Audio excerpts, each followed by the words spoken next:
एक जमाने में दूर एक जादुई सरजमीन में रोजलिंदा नाम की एक शहजादी रहती थी।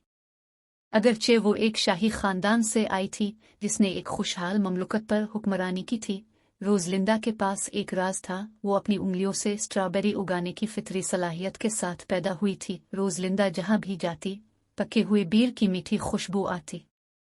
नर्म लम्स से वो स्ट्रॉबेरी की बेलों को उगने और फल बनाने का सबब बन सकती है। गांव वालों को ये तोहफा बहुत पसंद था और अक्सर इससे कहते थे कि वो इसे कहत खत्म करने या खास मौके मनाने के लिए इस्तेमाल करे।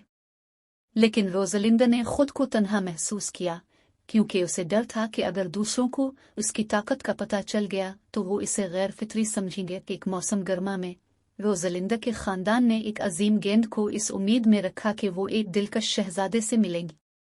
लेकिन जब एक अनाड़ी ड्यूक ने गलती से रोजलिंदा का दस्ताना फाड़ दिया, इसके स्ट्रॉबेरी से ढके हुए हाथों को जाहिर करते हुए अफरा तफरी फैल गए। मेहमानों ने हानपी और उसकी अजीब ताकत के बारे में सरगोशी की।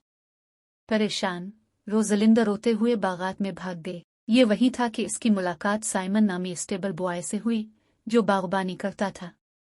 साइमन ने सोचा कि रोजलिंदा के तोहफे के बारे में कुछ भी गैर मामूली नहीं है। हकीकत में उसने इसे एक नेमत करार दिया। उसने पूछा कि क्या वो इसे महल को बीर से भरने के लिए इस्तेमाल कर सकती है ताकि वो मिलकर मिठास में शरीक हो सकी। रोजलिंदा ने इस दिन महसूस किया कि हकीकी कबूलियत अंदर से आती है और ये कि हमारे इख्तिलाफात अक्सर लोगों को खुशी देते हैं। और इस तरह स्ट्रॉबेरी की शहजादी खुशी से जिंदगी बसर करती रही, स्ट्रॉबेरी के साथ हुक्मरानी करती रही और सबके लिए मुस्कुराहट थी। वो कैसा